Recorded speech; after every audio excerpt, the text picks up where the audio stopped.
Friends, good morning good afternoon అందరికీ. Sorry for the mistake. ఈరోజు speciality వచ్చేసి Alexander Graham Bell. ఆయన 1923లో చనిపోయారనమాట. 1922 అనుకుంటా, 1922 చనిపోయారు. 103 years అయింది ఇప్పుడు చనిపోయి. ఆయన ఫస్ట్ టెలిఫోన్ ఇన్వెంటింగ్ చేసింది ఆయనే అనమాట.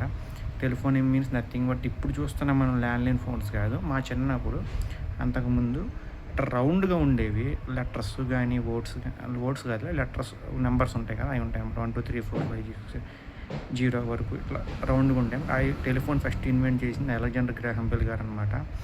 ఆయన సైంటిస్టు అండ్ కెనడా స్కాటిస్ట్. అంటే వాళ్ళ పేరెంట్స్ ఒకళ్ళు కెనడా ఒకళ్ళు స్కాటీ ఉంటారు అనమాట. అందుకని రెండు మిక్స్ చేస్తే కెనడా స్కాటిస్ట్ అనమాట. ఆయన ఇయర్ కూడా. సో ఫస్ట్ ఆయనే వాళ్ళ లవర్కి ఫోన్ చేశారంటారు, లేదంటే వాళ్ళ వైఫ్ ఫోన్ చేశారంటారు. హలో అని కనిపెట్టింది ఆయనే అనమాట. మనం ఫోన్ చేస్తే హలో అంటాం కదా అందరికీ, అదనమాట. సో ఈరోజు అలెగ్జాండర్ గారిది death day, 103rd death day అనమాట. సో ఆయన డెత్ డే అయ్యి 103 years అయినా కూడా ఇన్ని రోజులకి మనం గుర్తుపెట్టుకున్నామంటే టెలిఫోన్ ఇన్వెంట్ చేయడం అనమాట. టెలిఫోన్ నుంచి తర్వాత ఇప్పుడు మొబైల్ ఫోన్ వచ్చింది. ఇంత అడ్వాన్స్ టెక్నాలజీ వచ్చిందంటే ఫస్ట్ అయితే మన టెలిఫోన్ నుంచే అనమాట. సో అందుకని అలెగ్జాండర్ గ్రాహం బెల్ గారు కావచ్చు, ఆల్బర్ట్ ఐన్స్టీన్ గారు కావచ్చు, లేదంటే ఐజాక్ న్యూటన్ గారు కావచ్చు, గ్రావిటింగ్ అని పెట్టింది.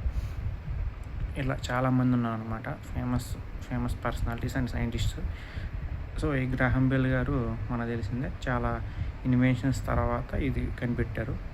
సో ఫస్ట్ అయితే ఇదే మామూలు ఎక్కువ మనం టెలిఫోనే అనుకుంటాం. నెక్స్ట్ టెలిగ్రాఫ్ కూడా కనిపెట్టింది అనమాట. సో అలెగ్జాండర్ గ్రాహం బెల్ గారి గురించి మీకు ఇంకేమైనా తెలుసు ఖచ్చితంగా కామెంట్ సెక్షన్ చెప్పండి. అండ్ అలెగ్జాండర్ గ్రాహం బెల్ గారి గురించి నేను విషయాలు మర్చిపోయింటే అది కూడా కామెంట్ సెక్షన్లో చెప్పండి. అండ్ సబ్స్క్రైబర్స్ ఎందుకు అప్ అండ్ డౌన్ అవుతున్నారు, మరి అది ఏంటో నాకైతే అర్థం కాలేదు. నా ఛానల్లో లోటుపాట్లు ఉంటే కూడా ఖచ్చితంగా తెలియజేయగలరు కామెంట్ సెక్షన్లో. Thank you so much.